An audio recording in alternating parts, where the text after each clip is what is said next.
चलिए आज देखते हैं आपके लिए एंजल गाइडेंस क्या है। एंजल्स प्लीज़ गाइड मेरे व्यूअर्स के लिए क्या गाइडेंस है। एंजल्स प्लीज़ गाइड मेरे व्यूअर्स के लिए क्या गाइडेंस है।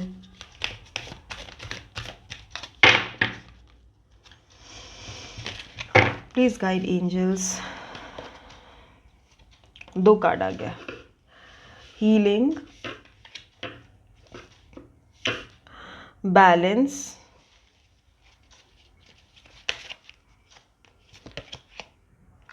Transformation. Bottom of the deck, inner child.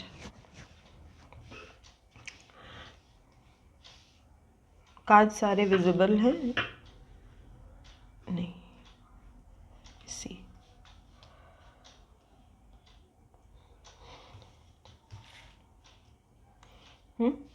Now it's visible. Okay, तो एंजल्स आपसे क्या कह रहे हैं, चलिए आज देखते हैं। हमारी एंजल्स, हमारी फेरीज, हमारे फरिश्ते हमसे क्या कह रहे हैं। तो सबसे पहले वो कह रहे हैं healing. Now is the time for you to give and receive healing. तो आप जो है इस वक्त हीलिंग रिसीव कर रहे हैं फ्रॉम यूनिवर्स, और आप इतने कैपेबल हैं कि आप दूसरे को भी हील कर सकते हैं। अच्छा देखिए, एक एग्जांपल देती हूँ। मान लीजिए आप गिर गए, आपको चोट लग गई। अब एक अच्छी दवा मिली जिससे आपका चोट ठीक हो सकता है, बैंडेज मिल गया, दवा मिल गया, तो आप किसी और को भी तो दे सकते हैं ना, जो गिरा हुआ है, जिसे चोट लगी है, आप उसे भी हील कर सकते हैं अगर आपको सही दवा का पता हो।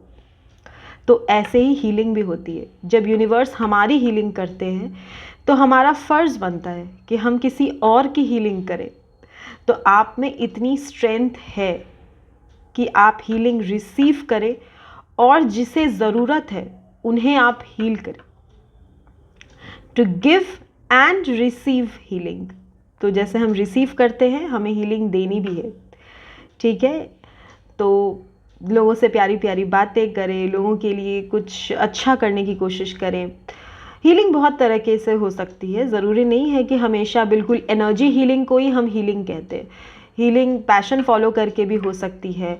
हीलिंग किसी बेज़बान के लिए, जो हमारे छोटे छोटे, जो हमारे फ्रेंड्स होते हैं ना, जो हमारे जैसे पंछी हो गए, जैसे मछली हो गए, जैसे कोई पशु हो गए, कोई एनिमल्स हो गए, स्ट्रे एनिमल्स हो गए, उनके लिए कुछ छोटा मोटा करके भी हम हीलिंग कर सकते हैं। किसी को चोट लगी है, आप बैंडेज कर दो, वो भी हीलिंग है। तो जैसे भी आप कर सको किसी को हीलिंग दीजिए, और डिवाइन आपको हीलिंग दे रहे हैं, उसे रिसीव कीजिए। Find balance between your work, rest and play time.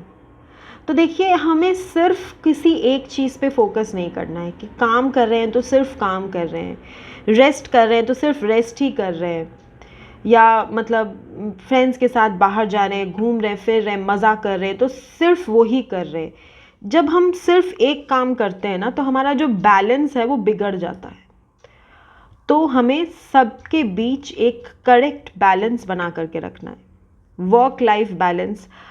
आप अपने लिए भी इस बीच थोड़ा समय निकालें, अपने एक्सरसाइज के लिए समय निकालें, अपने फिज़िकल हेल्थ के लिए टाइम निकालें, अपने मेंटल हेल्थ के लिए आप टाइम निकालने की कोशिश करें। फ्रेंड्स और फैमिली के साथ रिकनेक्ट करें। और अपना काम तो देखिए, काम तो करना ही है। काम नहीं है तो क्या है, कुछ नहीं है, काम करना है, काम भी करें। सब कुछ बैलेंस्ड वे में करें तो आपके लिए एनर्जीज़ जो हैं वो बहुत हाई हो जाएंगी। और आपको थोड़ा सा सोने के लिए कहा जा रहा है। देखिए, इसमें लास्ट लाइन में लिखा हुआ है टेक अ पावर नैप, यानी आप थोड़ा सा रेस्ट करें, थोड़ा सा सोएं। अगर आप बिल्कुल भी रेस्ट नहीं करते या बहुत कम रेस्ट करते हैं तो ये चीज़ आपको प्रॉब्लम्स देंगी बाद में, क्योंकि जब हम रेस्ट नहीं करते तो हमारी बॉडी में वो एनर्जी लेने और गिव आउट करने के लिए तैयार नहीं होती। तो हमें जो है रेस्ट बहुत ज़्यादा हमारे लिए इम्पॉर्टेंट है। काम करने का मतलब ये बिल्कुल नहीं है कि आप रेस्ट के टाइम को कॉम्प्रोमाइज़ करो या आप अपनी हेल्थ को कॉम्प्रोमाइज़ करो, बिल्कुल भी नहीं, बिल्कुल भी नहीं। आप रेस्ट लीजिए, नेक्स्ट इज़ ट्रांसफॉर्मेशन। तो आपकी लाइफ में अभी जो भी हो रहा है ये आपके लाइफ के ट्रांसफॉर्मेशन का टाइम है। जैसे एक बटरफ्लाई कैटरपिलर से एक बटरफ्लाई बनती है तो उसको कितना दर्द होता होगा जब वो अपने उस कोकून के अंदर रहती है, उस शेल के अंदर रहती है। कितना पेन होता होगा एक कैटरपिलर को बटरफ्लाई बनने में। बट जब वो बनती है तो उसकी जो खूबसूरती होती है, उसकी जो उड़ान होती है, उसकी जो चंचलता होती है, वो सब देखते हैं। तो ऐसे ही आपकी लाइफ भी ट्रांसफॉर्म हो रही है। आप ऐसा मत समझें कि आपके टाइम अगर अभी ख़राब चल रहे हैं तो लाइफ टाइम आपकी जो है ज़िंदगी ऐसी बीतेगी। नहीं, ये आपका ट्रांसफॉर्मेशन फेज़ है। इसको बस एज अ फेज़ एक्सेप्ट करिए और आगे बढ़िए। ज़िंदगी रुकने का नाम नहीं होता। तो आप भी इस वक्त डिवाइन की तरफ से आपको हीलिंग भी दी जा रही है और आपको ट्रांसफॉर्म भी किया जा रहा है। ये डिवाइन खुद कर रहे हैं। तो आप डरिए मत या घबराइए मत कि या फिर ऐसा कॉन्शियसनेस में मत रहिए कि मेरे लाइफ में अब कुछ अच्छा नहीं होगा। नहीं, इससे बहुत ही अच्छा आपकी लाइफ में होगा और आने वाला समय आपके लिए हर तरीके से ट्रांसफॉर्मेशन लेके आ रहा है। आपके करियर में, आपके फाइनेंसेस में, आपके पर्सनल रिलेशंस में, हर तरह की खूबसूरती, हर तरह की ट्रांसफॉर्मेशन आपके लाइफ में की जा रही है। कोई अगर ऐसे हैं जो बेबी के लिए वेट कर रहे हैं तो आपके घर में एक नया बेबी भी आ जाएगा। Don't worry for that. लेकिन इस ट्रांसफॉर्मेशन से तो आपको गुजरना ही होगा। सोना 16 तापों से गुजरता है तब जाके 24 कैरेट सोना बनता है। तो ये जो ताप है ना, यही ट्रांसफॉर्मेशन है। थोड़ा पेन तो झेलना ही पड़ता है।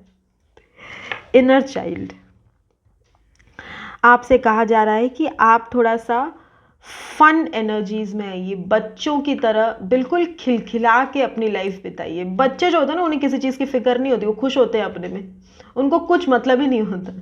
दे आर वेरी हैप्पी। ना उनको कोई करियर की चिंता, ना उनको फ्यूचर की चिंता, ना उनको घर की चिंता, उनको किसी चीज़ की चिंता नहीं होती। वो खुश होते हैं। तो आप भी खुश होने की कोशिश करें। बच्चों से सीखिए। बच्चे गिरते हैं, उठते हैं, फिर उनका खिलौना टूट जाता है, फिर वो एक दो दिन बाद फिर से वो नॉर्मल हो जाते हैं। बच्चों की जो एनर्जी होती है ना, वो बहुत प्लेफुल होती है। तो आप भी प्लेफुल एनर्जीज़ में आइए। जो चीज़ आपकी है कोई छीन नहीं सकता। तो इतना पेन में मत रखिए खुद को। खुद की पेन से बाहर आइए। इनर चाइल्ड को एम्ब्रेस कीजिए। अपने बचपने को वापस लाइए। क्योंकि जब हम बच्चों के जैसे होते हैं तो हम बहुत इनोसेंट होते हैं और हमें किसी चीज़ से कोई फ़र्क नहीं पड़ता। बच्चे बस खुश होते हैं। आप भी ऐसे ही खुश हो जाइए। इतना भी क्या सोचना। ज़िंदगी का सफ़र है, एक दिन ख़त्म हो जाएगा। परमानेंट तो कुछ भी नहीं है। फिर इतना पेन अपने ऊपर लेके कुछ फ़ायदा नहीं होता। खुश रहिए। May Divine give all of you healing, blessings and lots of happiness. जो भी आप चाहते हैं डिवाइन आपको दे। Thank you so much viewers. I see you again. एक नए वीडियो में आपके साथ मुलाकात होगी। Bye, take care.